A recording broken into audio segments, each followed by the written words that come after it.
Hi, my name is David Whaley, and I'm the creator of The First Tree. I also voice a character named Joseph. So I just wanted to introduce you to this commentary mode, tell you that you can find interesting things about how I made this game by touching the speech bubbles you see in the world. So I hope you enjoy it.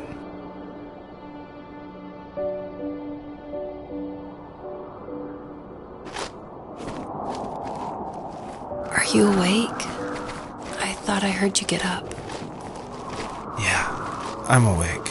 Sorry, I just can't sleep. Are you thinking about him? Yeah, a bit. Usually get back to sleep, my love. I'm fine. No, it's okay. What else is on your mind? I don't know. It seems weird, but I had one of the most vivid dreams of my life. I saw a fox on a snowy mountain, just looking confused and worried. Those eyes. I can't get those eyes out of my head. She was running in the windy snow, looking for something. Do you think it has to do with you and what's been going on? I don't know. It was just a dream, Rachel. They're not meant to make sense. A lot's happened the past couple days, that's all. Well, if you're not going to sleep anyway, you should tell me. I want to hear. All right. I'll try not to spoil too much since a lot of this game ties into the very last act, which is the epilogue, I call it. But you'll notice there's lots of items around, and that's kind of what the first tree is about, is like exploring this land and trying to figure out why they're there, what they were used for, and it's kind of explained that this is a dream for Joseph, but it's something different, and it's not supposed to be like your average dream. It's supposed to be something a little deeper.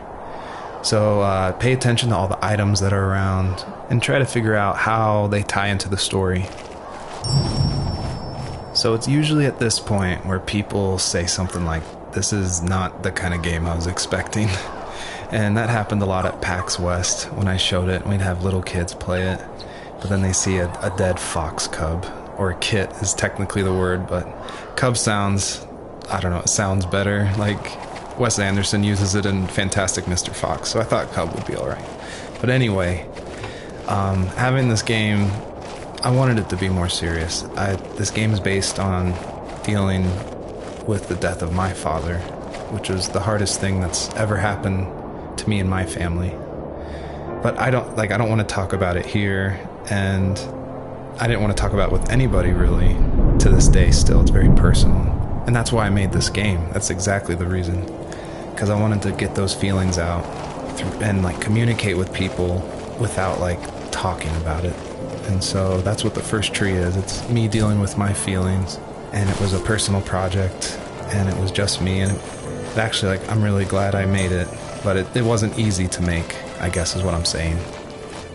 So, not far from her home, she followed that path to something unexpected. She couldn't stay, though. She had to find her other two children. So she took that path. She followed it towards something ancient. Something with answers, high and low, searching for any sign of her cubs. Points of light showed the way to this ancient tree. It was as if each one had a story to tell, all their own. The land was trying to tell my story, too. I felt like I was right behind her the whole time. The bunnies were added because my wife, Elise, who also voices Rachel in the game, who's also helped a ton to make the game, as we were playing, she just said the world felt kind of empty and not alive enough. So I knew we needed to add some kind of life, and so the bunnies was like the first idea that came to mind.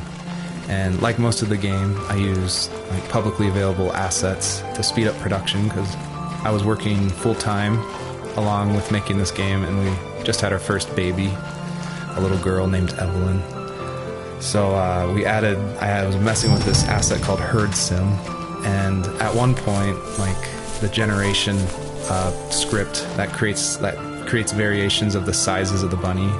One time I got out of control and it made like this monster bunny that towered over everybody. And I shared that GIF on Imager and Reddit, and that was a huge hit. It helped definitely gain an audience for this game. But it's hard because this game is like so serious. It's about life and death, not giant bunnies.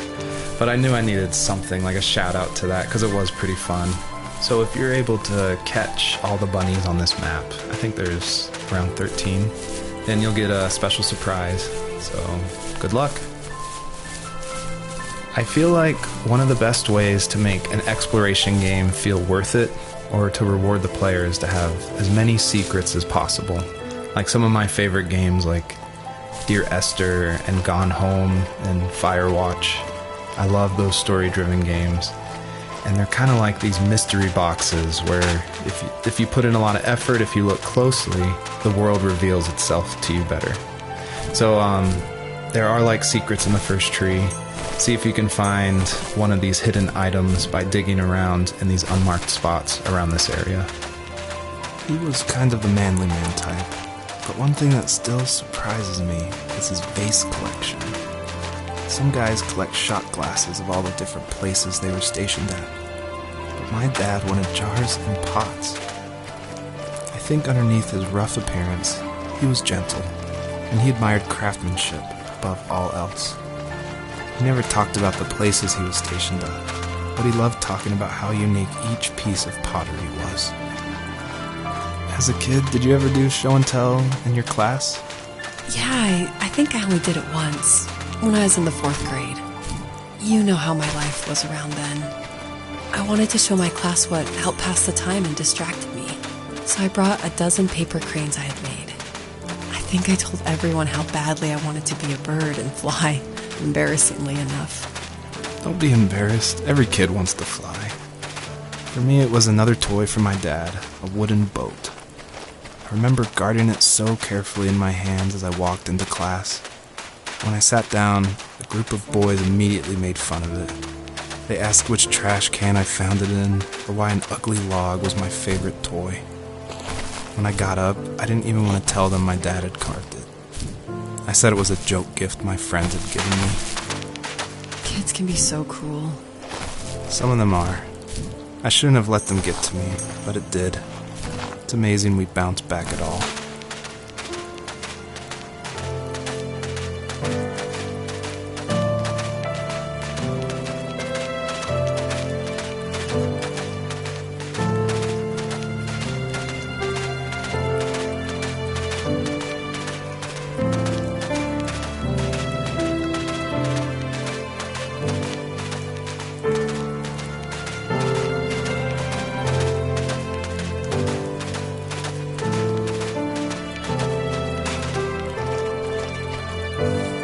Usually those kids would leave me alone, but somehow they could tell I was different.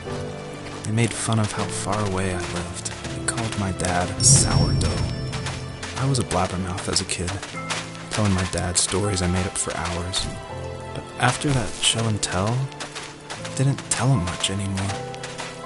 He didn't know exactly what was wrong, but his best guess was that the toys he carved weren't cool enough.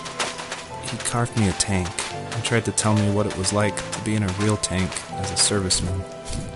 I didn't know your dad was in the military. Yeah, in the army. The sad thing is that I've pretty much forgotten until just now. There's so much I still don't know about him. I'm sorry. He knows how much you love him. You're going to see him again soon and have some closure, I'm sure. A lot of people have gotten confused why Joseph's father is called a sourdough, and it's not stated outright at the beginning of the game, but Joseph and his dad, they grew up in Alaska, and I don't have a real connection to Alaska except through friends who lived there, and it was also the place that me and my dad were going to go right before he passed away.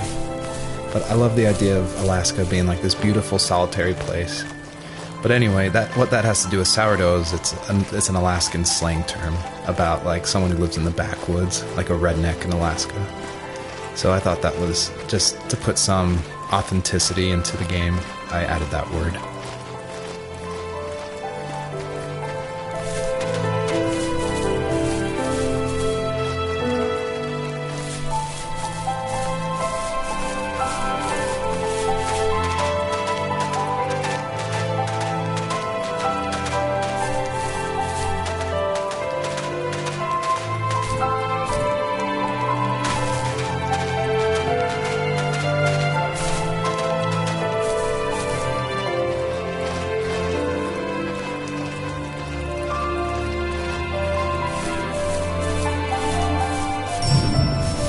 thought it was important to say that, yes, I actually did draw this with crayons.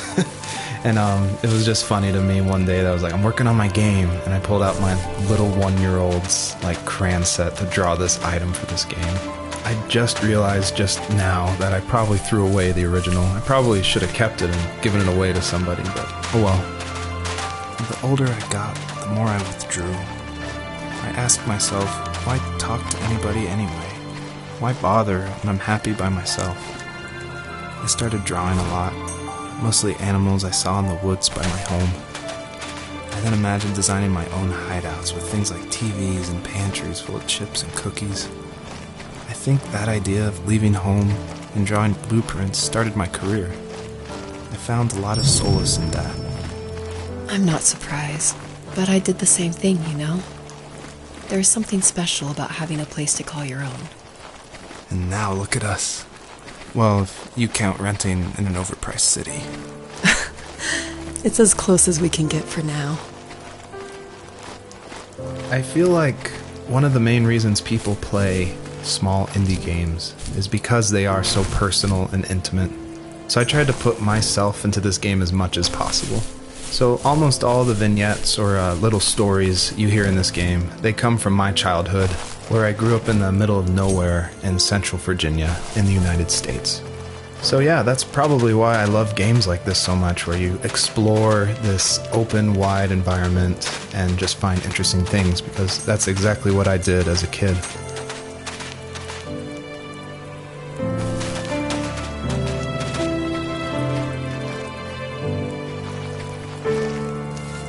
Do you remember what my dad did for a living?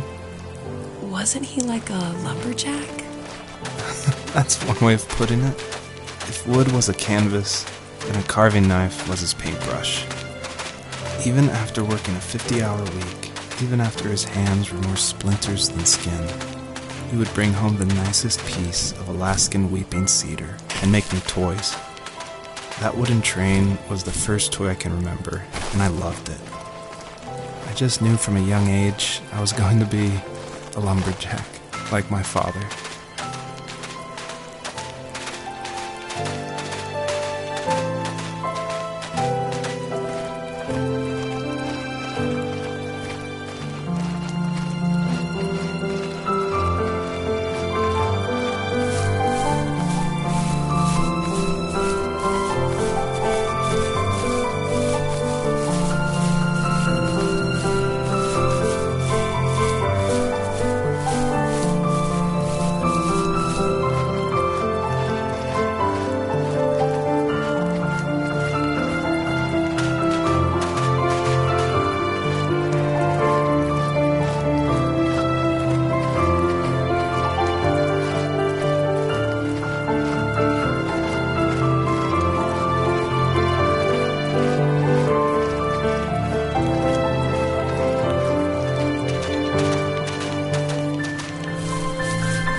My teenage years were full of sketching, angst, and trouble.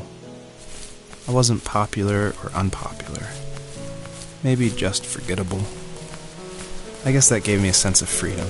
So I hung out with crazy kids, doing crazy things, even though I mostly just watched the chaos ensue. We did it all. Put fireworks in mailboxes, hide roadkill in people's garages, break windows of the barber shop in Anchorage. My dad was furious, but he was so busy working he couldn't do much to stop me from going out. I think being an adult means there's no one to stop you making hard decisions. He had to make a living, and he couldn't be in two places at once. Yeah, I realize that now. But at the time, I was sure he was more interested in growing his business than what was going on with me. This is the level that I showed at PAX West, which was a crazy dream come true that this hobby project was being shown next to all these amazing indie games. So I decided to show this level because it's smaller, there's like some jumping puzzles, and I thought it was a good entry into the game. But the one thing I can't seem to forget is right before we opened to the public, there was an indie dev superstar. Like, you've definitely heard of his games, and I was like terrified. He wanted to try it out. So I said, of course, like, please give me your feedback. And he was super nice, super talented, of course. But this embarrassing bug happened, which I'd never seen before in my life, where when he dug the item up, he jumped right after, and it created the dust cloud to permanently be on the rest of the level. It wouldn't turn off. So it looked like this fart cloud following the fox as it just kept running with this beautiful music and serious voiceover. And it was horrible. I think about that every time I look at this level. But, you know, I was able to fix it, so I'm glad someone could at least find that bug. I always wanted this game to be very meditative and relaxing, but I know there's a balance between keeping the player's interest. So I added this butterfly jumping mechanic just to like spice things up. I used a plugin called Playmaker for Unity, which in a visual editor lets you do interactive things, which is perfect for me because I do come from a film and design background. But on the flip side, I really wish I was good at code, because this jumping mechanic, the jumping mechanic in the whole game actually, has frustrated a lot of players. But hopefully I've been able to fine-tune it, so it should feel a lot better now. I would just hate that this meditative game would get frustrating, so I've definitely I've lowered the gravity, I've made the jumps more consistent, so hopefully people can just focus on the world and the story. He was working another late night, and my friends were over, saying how bored they were and how they'd come all the way out to my house for nothing. One of them mentioned how that old, ugly beyond belief truck was still in the garage, and how we should take it for a spin.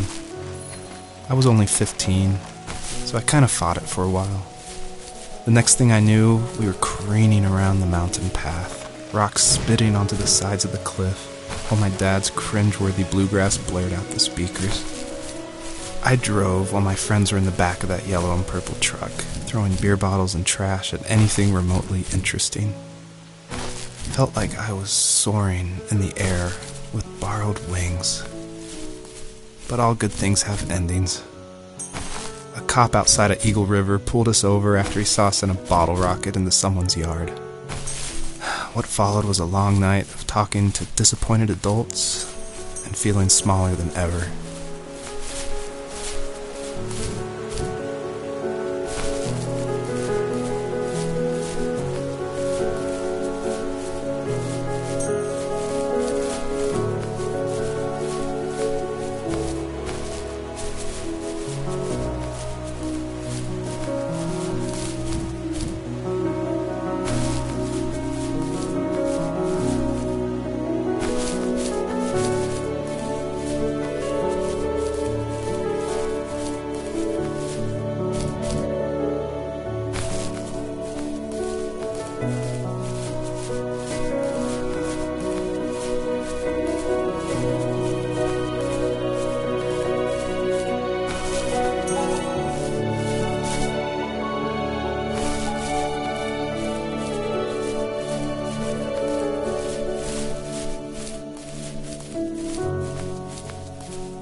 After he drove me home from the police station, I blew up at him, saying how I never wanted to be like him, how I was going to be someone and leave that hick icebox for good. He just looked forward at the road with tired eyes. I took out that bluegrass tape from the cassette deck and chucked it out the window. In my sage teenage wisdom, I thought I had proved the ultimate point. But my dad had a different idea. He slammed the brakes, slowly bowed his head while gripping the steering wheel, and finally looked at me. All he said, like it was a polite request, was, "Make this right." I sat there in silence, fuming, but I eventually got out and combed every square inch of the woods, muttering profanity after profanity. I found it 30 minutes later, near a small waterfall off the road. I went back to the truck, put the wet tape back in, and sure enough it worked. We didn't speak another word to each other the rest of the night. Wow, I knew you were a crazy teenager, but... It's hard to believe, isn't it? It surprises me too. It's like I didn't really know who that kid was back then. I bet my dad thought the same thing over and over. It's almost like he was saying, "Make this right," to himself, more than to me. My biggest hope for the players that are playing is that they realize how similar these two parallel stories are, of this fox looking for her missing cubs, and also of this son reconnecting with his father. And so I try to add little touches in the voiceover and in the environment to help draw those parallels, even if they seem totally dissimilar. Hello, sorry for bothering you. I want to offer promotion of your channel, viewers, followers, views, chatbots, etc. The price is low at the age. Throughout the story as possible.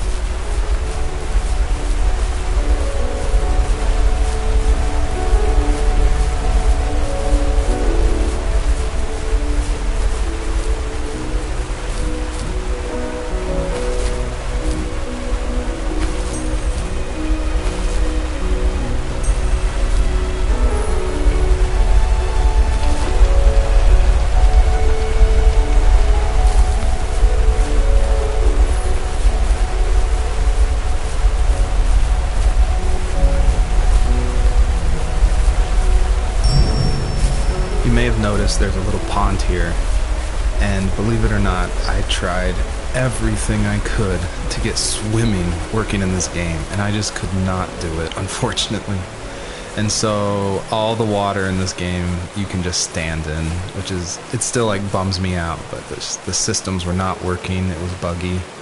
So I just had to throw it out, which, you know, I think it's okay. Like, I wish it was there, but again, the focus of this game is on the story. My friends would laugh about that night and talk about how crazy it was, and I laughed along, pretending it didn't bother me. But it did. I imagined my friends growing old in the bush and able to find that thrill in those godforsaken ice fields.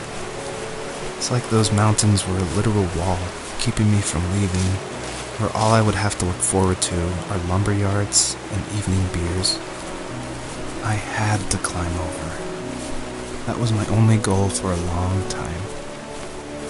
I miss that time in life when you didn't have to wear the right clothes or like the right things in school. I miss when every kid in class liked what was important to them, even if it was wooden boats or cartoon animal notebooks.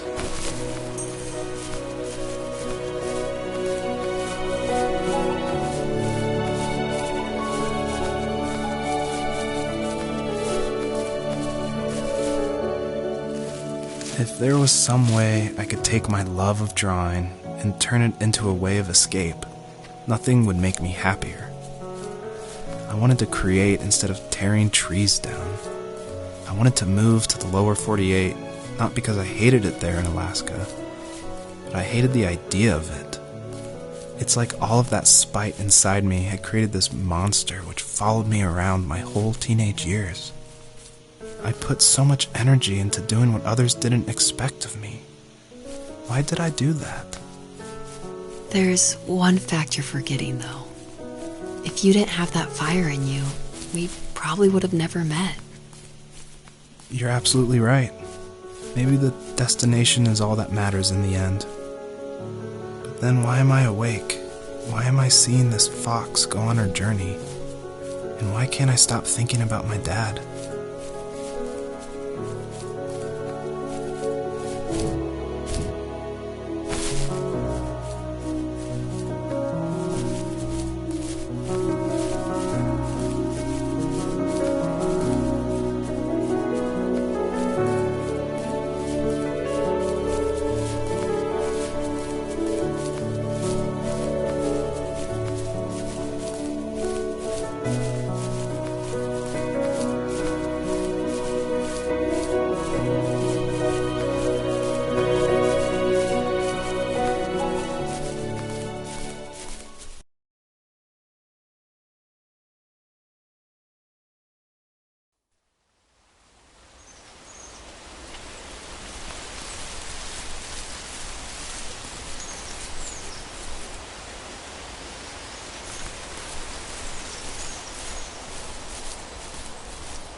Almost all stories follow the same kind of structure, and it starts with an inciting event, and then there's rising action, and then there's a climax, and then there's falling action.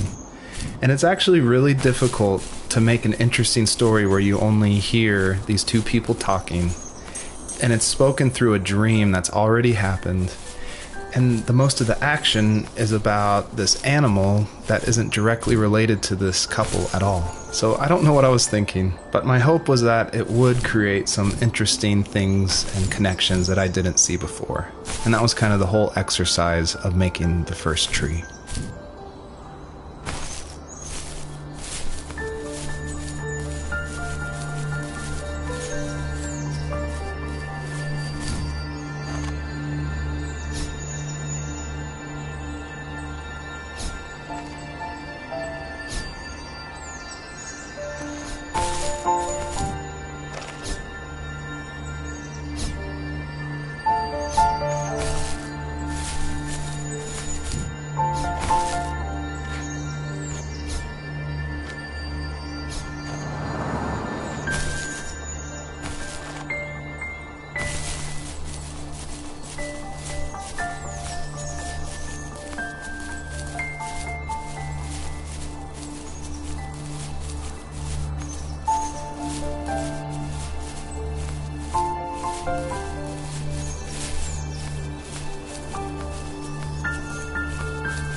On our property, there were old abandoned pieces of a shed and car long left unused.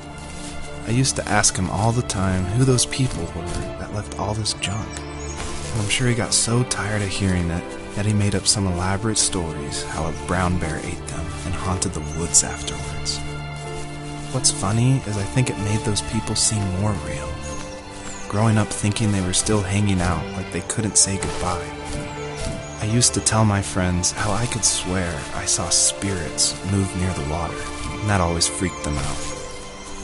I guess it didn't bother me, because the way I saw it, they were normal people with old cars and sheds, just trying to figure out how to survive and be happy in the middle of nowhere. It was a cool thought that they didn't want to leave, but you know, I was a weird kid. Well, you had good company since those ghosts like living in a place where they were brutally devoured.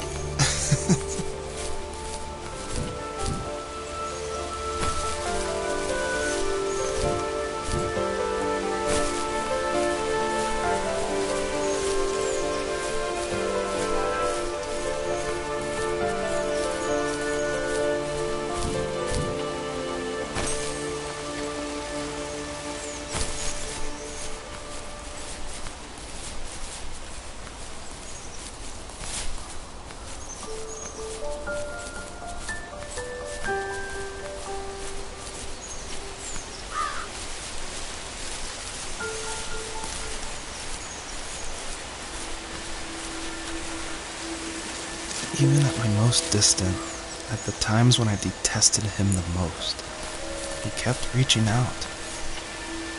For a year straight, he asked me every week when we were going camping. I thought he was just dense.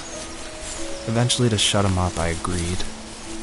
We carried out the worn lawn chairs from the garage and set up a cinder block campfire at the site we'd always used behind the house. We walked down the mountain path, talking in the warm sunshine we only got a couple months of the year. Those 3 obsidian rocks shimmered alongside the shore, almost like sparklers pressed against a dark window. I'll never forget that wet stone on my feet, or how those massive mountains looked even bigger in the lake's reflection. I felt small, but grateful. As the sun set, my dad found something I hadn't seen for a long time. The tree where I'd made my first carving when I was 6. I hadn't even carved it. My dad had helped me, but I still called it my tree. Something about seeing my name there made me open up, and we talked about everything that night in that old camouflage tent. I told him how much I loved sketching and design, and how it would be a dream to study architecture in Seattle. I told him how I didn't get along with my friends much anymore, but that I didn't mind being alone. He told me he was there for me, and he joked that if all he had to do was write my name on a tree to finally get me to talk, he would have left me carved logs with novels on them in front of my room every morning. I don't know why it took me that long to realize it, but it was then I knew how much he had sacrificed for me. I did want to do something a little different with this level. I wanted it to be more open world feel, and that there was something blocking your progress, so it did encourage people to look closely and see how to unlock this blocked way. And I do like just walking around this level and listening to the beautiful music by Josh Kramer. His work really sets the mood for the whole game. My dad built a lot of stuff in his free time. If he wasn't watching fly fishing or reading Tom Clancy novels, he was carving something. He made tons of birdhouses. Not that he was into bird watching, but I think he really missed working and adding on to the home. If he couldn't afford the time to build onto our own house, he would have to settle with watching birds move into their little homes. We kept an old mattress in the bed of that ugly yellow truck, so we would drive it deep into the woods and then watch the birds fly into their houses while the sun set. Usually it was accompanied by venison jerky or cold Coke, but not a lot of talking, which is how we both liked it. Earlier I said I just love going through video games and exploring, like looking at every nook and cranny and just trying to find little details. And I think that started because in middle school and high school, I would make mods for my favorite games, namely Jedi Knight, Jedi Outcast, and Far Cry. And I loved like this huge world of mod makers who would make these levels, and it'd be like the most random creative things, and I would just love exploring, usually multiplayer levels by myself.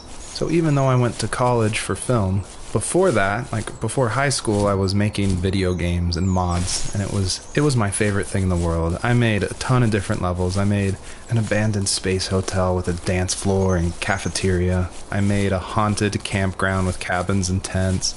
I made this whole city with like the first ever day-night cycle with running showers and stuff in the hotel and the apartment buildings. And I just loved making those mods, and I think that carries over to my game, The First Tree, and also the one before that, Home is Where One Starts, which is it's exploration. You're just looking around and appreciating the details.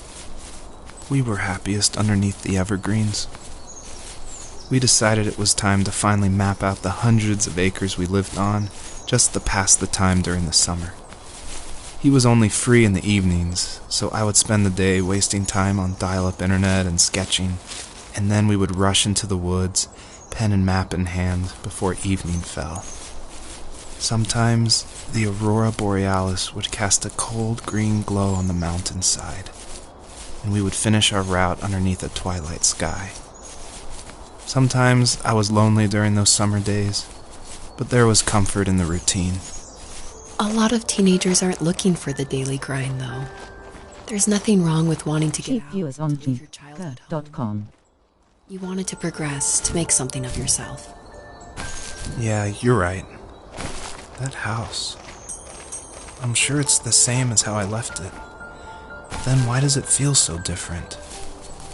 I doubt you're the only adult to have looked back and asked that question. My dad only had a few mementos in the house from his time in the army. One was an old photo of his platoon, and the other was a pair of framed certificates. I like to think he kept those things so he would always remember the people he served with, and remember he kept his honor. In his mind, every other memory wasn't necessary.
stranger stood nearby, unfazed, like nothing was wrong.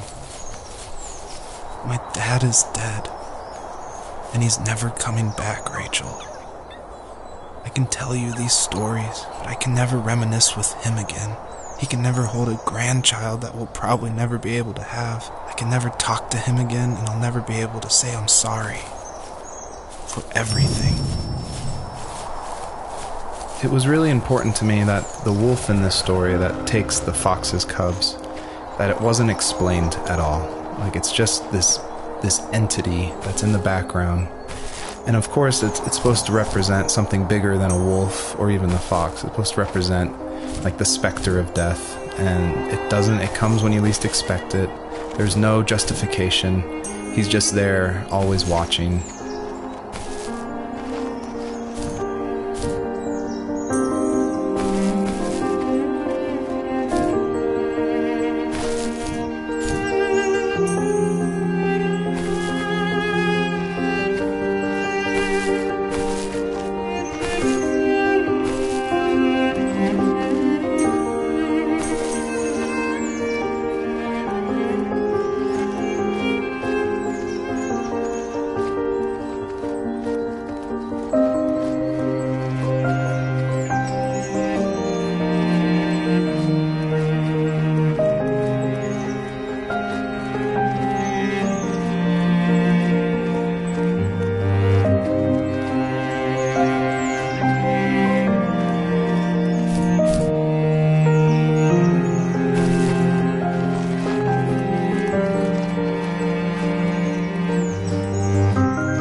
I just can't talk about this anymore.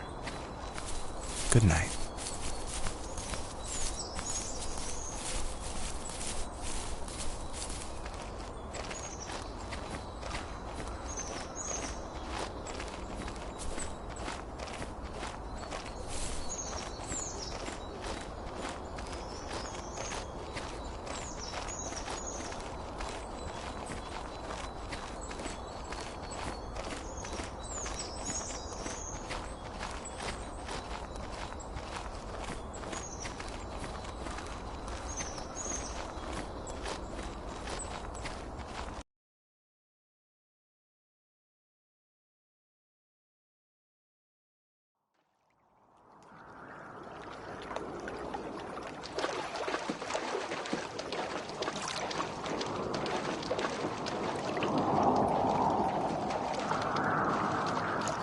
Joseph, you can't go to sleep feeling like this. I'm sorry for everything, and I know you need space, but I'm here for you. You don't need to feel so lost. Joseph, have I ever told you what my mother was like? Hello, my name is Elise Whaley, and I was the voice actress for Rachel. I'm also David's wife, so that was convenient for working together.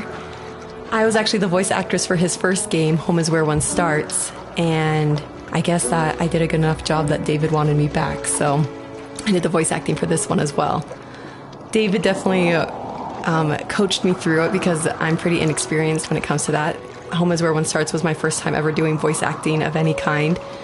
And we watched a lot of trailers of movies we liked to get the voice right of female leads who were talking in the trailer and try to mimic that and bring that into the game. So that had the right kind of feel and the right kind of atmosphere for the voice.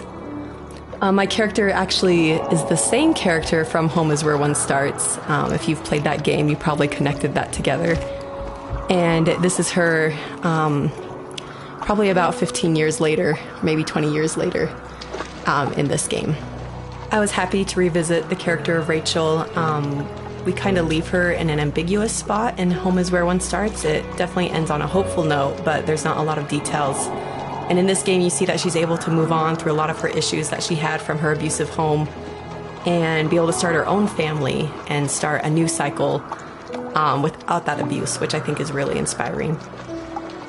You know what it's like not to have a mom at home. And you know how hard that made my childhood. What helped me was watching the birds in the morning before the school bus came. I thought that my mother was one of those birds, and it made me want to be free like her. My mom taught me how to fold origami cranes while she was in the hospital. So I told myself I would fold one every day until I could fly myself. I think we both have always loved animals, and for me that love started with a dog. Sometimes this Rottweiler would come up to our property line and wait at the fence for me, but only once in a while. I was sure to check every day immediately after school, and it usually ended in disappointment. I would even steal money from my passed-out dad just so I could buy these off-brand dog biscuits. Even when she did stop by, she never went beyond the fence. Why was she so scared? So it's always interesting working with your spouse because, especially on a creative project, because they want your feedback, but it's something that's also dear to their heart, and they're dear to your heart, and you definitely don't want to hurt their feelings. So I was a little nervous when David asked me, he had finally finished writing the script, and he asked me to go over it and see what I thought. And I had minored in English. I majored in art, but I minored in English, so I felt like I had a little bit of experience.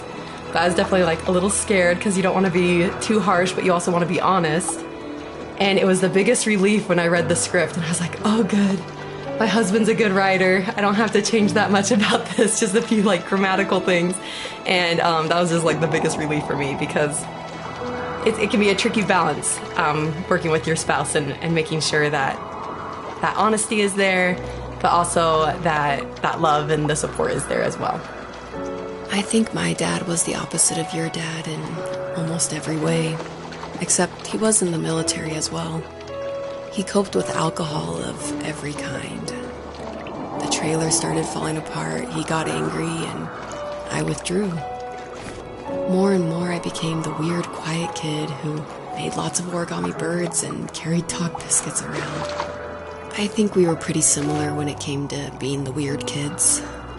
And that same sincerity in college was one of the reasons I was so drawn to you. Life got worse and worse, and at one point, I really didn't think I could survive another day with my soul still intact. I had no real friends, let alone neighbors, since we lived in the middle of nowhere. I should have talked to my teacher, but I was scared what he would do if he found out. As I waited for the school bus one morning, I walked around until I found something in an abandoned shed. Something I can't put into words. So we're talking about Home is Where One Starts a lot, so if you haven't played that game, maybe this doesn't make as much sense, or maybe this is a little plug that you should go play it. But in that game, it actually features one of my artworks. I work as an artist and paper cutting, actually, and David used one of my artworks as a graffitied stencil in Home is Where One Starts that's against the wall of this shack. And it actually shows up again in the first tree, just a fragment of it. The first tree, the title actually comes from one of my artworks that I made back in 2015, I want to say. And I made this artwork while I was pregnant with our first child. And it had a lot of meaning for me, and David actually helped me come up with the title. And he asked, because I was really struggling, I was like, I have no idea what to call this, and I always go to David for title ideas and to bounce ideas off of him, and that's like the only way I can ever come up with a title is by talking with him. So we were talking back and forth and looking at this artwork, and he said, well, what kind of like movies or shows were you watching while you were making the artwork? Because my work's pretty tedious, so sometimes I'll watch a show or do some Netflix binging while I'm creating it. And I was like, oh, I actually watched Tree of Life a ton.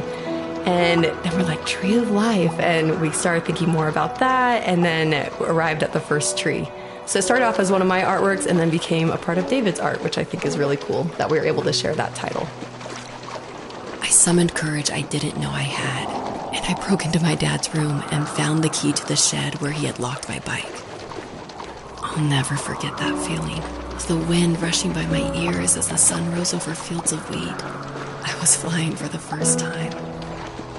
I biked as far as my legs could take me until I found a house that felt friendly and that felt like home.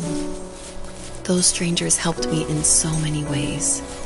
And if it wasn't for them, I wouldn't have found my foster family. And if it wasn't for my parents, I wouldn't have met you. You have strength, Joseph, and you're not as alone as you think. It's all just so pointless. Just waiting for life to happen. It's like having the home I always wanted is cursed out of my reach. The thought of being a parent myself. How could I do that when I couldn't even be a good son? I'm sorry. I know what you're saying. I just don't know how things will work out. These quiet hours will turn into years. And we'll wonder which roads passed us by. Then we'll forge a new road together. Besides, I discovered for myself that one fateful morning where any hopeful road leads to. There may be thorns in this, but it always leads to the same thing. And what's that? Family. I'm so glad that you're part of my family, Rachel. And I'm glad you're part of mine.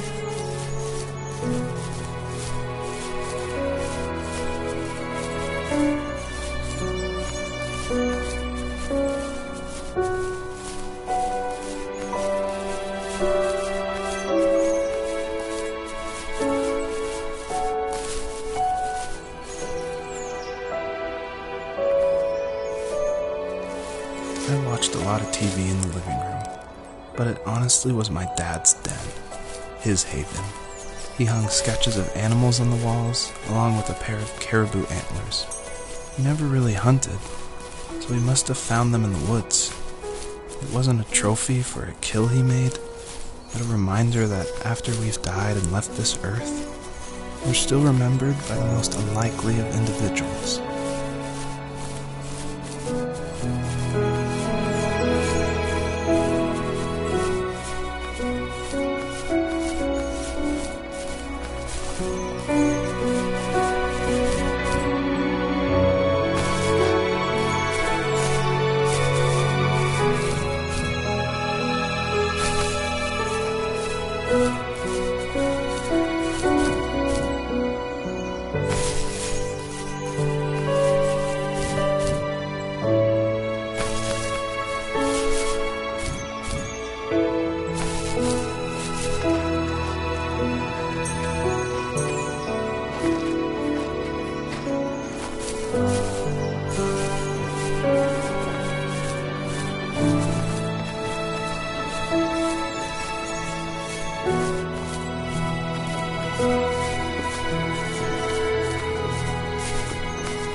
question I get a lot is why a fox? And it ties into just how important family is for me. And Fox is actually a family name from my wife's side, from Elise. And she always heard about the legacy of the Fox family. And because of that, growing up, it was her favorite animal. She even made these 2 wooden foxes for our wedding cake toppers. So I thought it would be cool to have that animal in the game while these 2 people are having this conversation in the middle of the night.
Fox knew her last cub would be waiting for her at the first tree.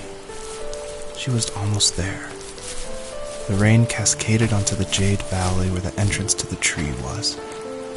Life was protected there, because that's where life began. It was now only a mother and a daughter left. Items from my life still dotted the ground as she moved closer to her destination and destiny.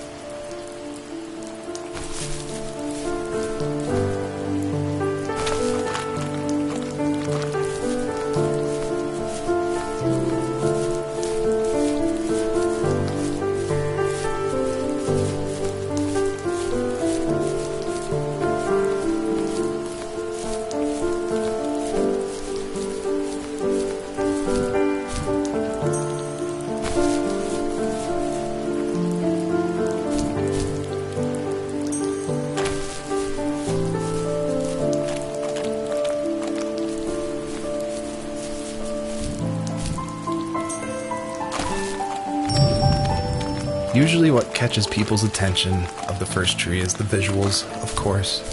And I was inspired by a lot of people making these levels. The second level is inspired by just these beautiful autumn photos of a real forest. And on this level, the Jade Valley, is inspired by the artwork of Heather Penn, who did the Overland games. I just love those greens with a lot of gray in it. I love the strong vignettes in the corners of the frame.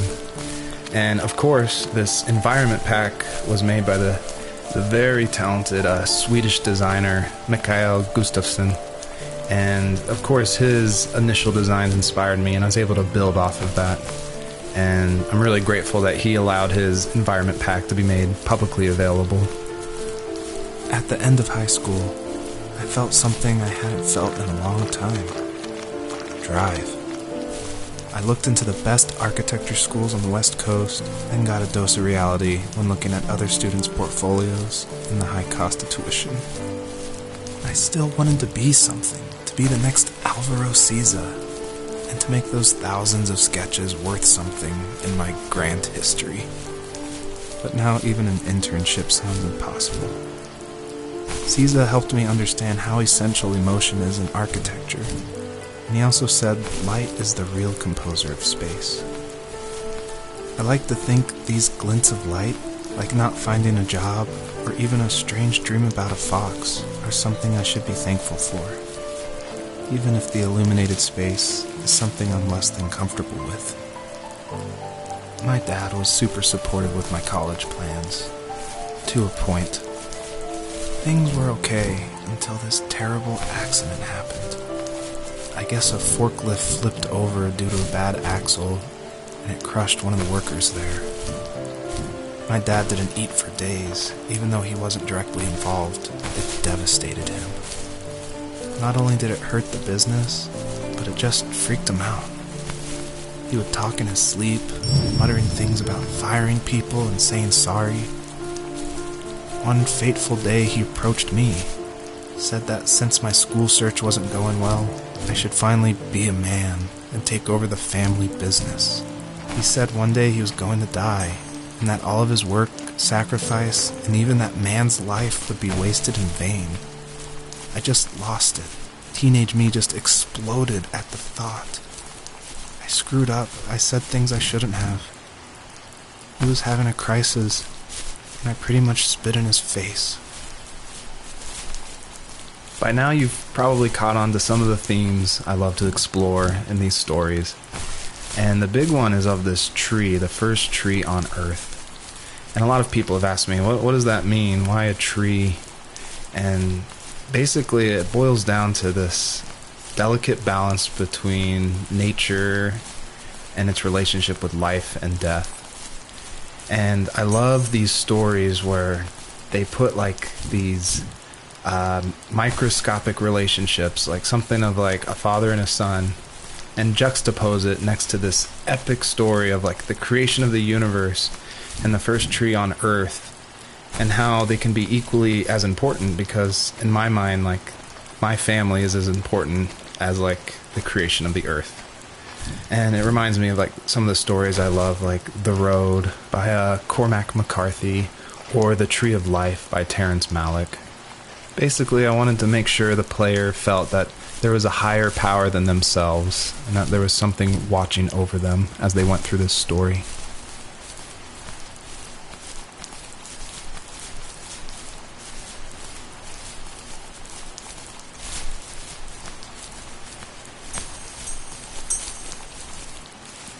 All of these memories, reminders from a time when having a shelter in the woods was all that mattered. Now the house is a tomb, ready to be abandoned and taken by the elements.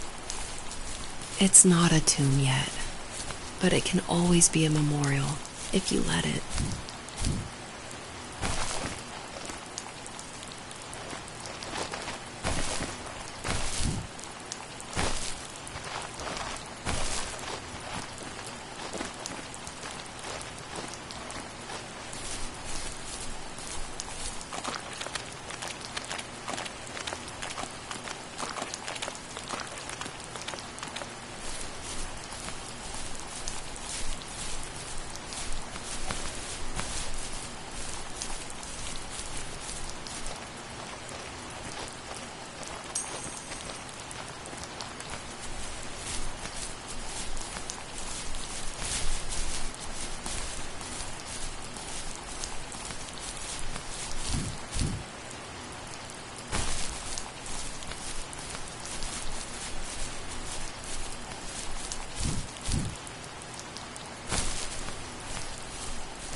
Was that the last time you talked to him?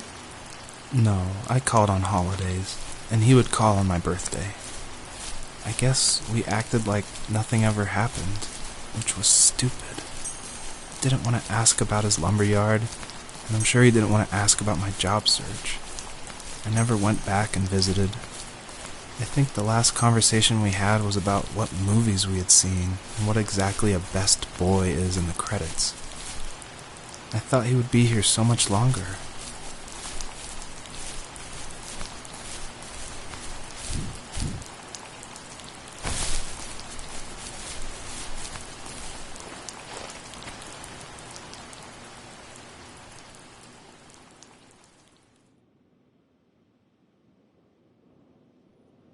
In the distance, the first tree illuminated the wasteland. She couldn't go home anymore. She did the only thing she was capable of: moving forward.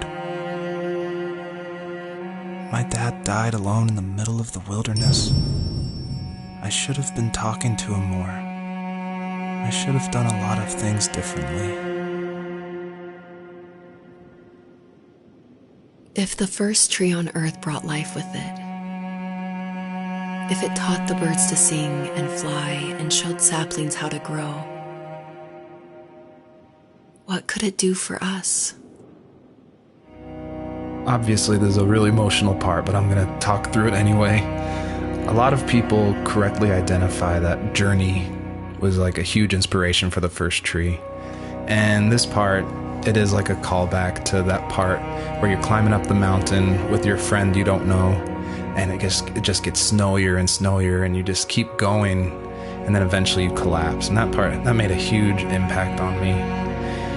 And I don't even own a PlayStation 3 or 4. I rented a PlayStation from like a rent-a-center right after completing Home is Where One Starts, just because I'd heard so much about it. And everyone was right. It was a very impactful game, and it definitely inspired the first tree. There was a letter I received yesterday from a name I didn't recognize, with a quote I can't stop thinking about. Death is not the opposite of life, but a part of it. More and more, I'm realizing one important truth. Each of us have our own journey to the first tree.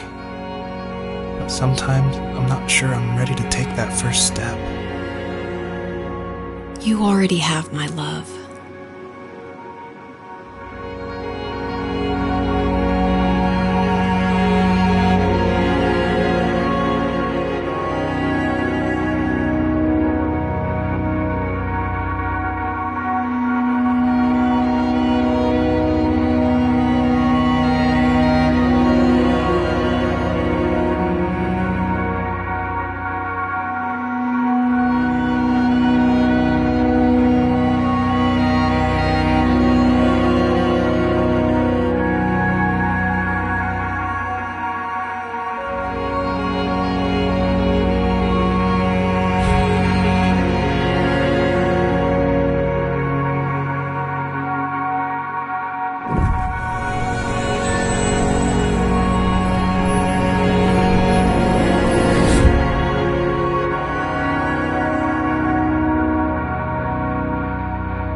Her journey was over, but I have no idea. It was only a dream, a distraction from tomorrow.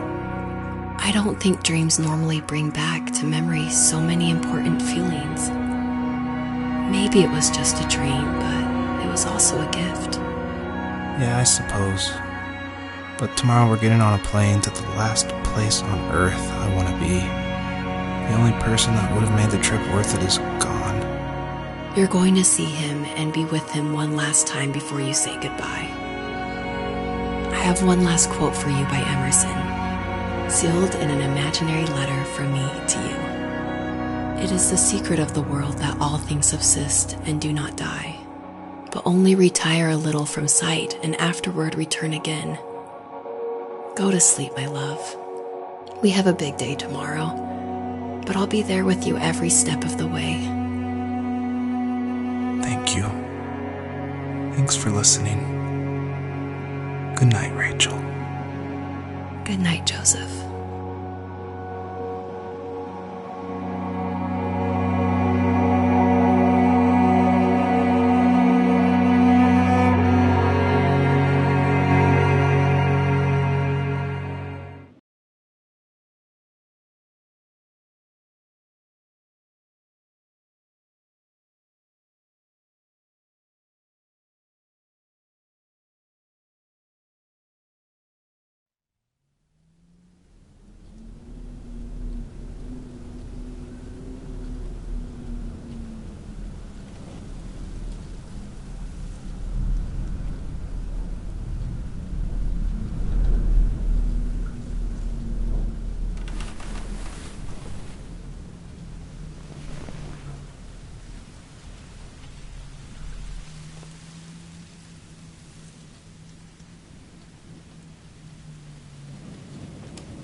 You're probably thinking, what is going on? And that was definitely my intention for this epilogue part of the first tree. This is my favorite part. This is the part I'm most proud of. And it definitely, it's supposed to evoke this, what is going on? Where am I? I was not expecting this. When I was marketing and blogging about making the game, I never showed anyone this part. I never told anyone. I never shared screenshots. I wanted it to be a complete surprise. And I also wanted it to feel a little creepy because it's totally inspired by those nights where you wake up in the middle of the night and you can just hear the sound of the wind outside the house and you can't sleep. So you walk around in this twilight stupor. And I would say the whole first part of this game where you play as the fox, its whole purpose is to set up for this conclusion. So yeah, I would encourage you to look around and see how many things you recognize from the earlier part of the game. I tried hard to foreshadow this epilogue just because I wanted it to be a surprise, but I didn't want it to feel too out of place that it would be humorous. What the hell? And so Joseph, earlier in the game, he would say things like, I felt like I was right behind the fox the whole time. In my mind, the camera perspective acts as a metaphor for who the player is, what they're seeing, if the camera represents Joseph, or just that video game trope of having the camera follow you. I guess the big question I wanted the player to ask themselves, is this a dream as well? And if so, does that even matter? I purposefully fade out the crosshair in the middle of the screen because I wanted it to be a direct callback to the camera following the fox in the first 5 levels of the first tree. I wanted it to go for that gut reaction that this was very familiar, yet totally in a different world.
just this.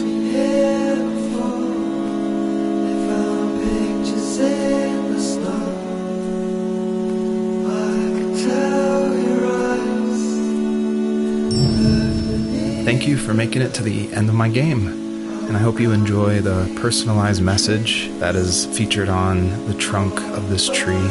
It's a message submitted by another player that's retrieved from a database, and it's retrieved at random. And I did this because I wanted people, even if they feel alone through trials of death, that there is a community, an invisible community supporting each other. So thanks for playing.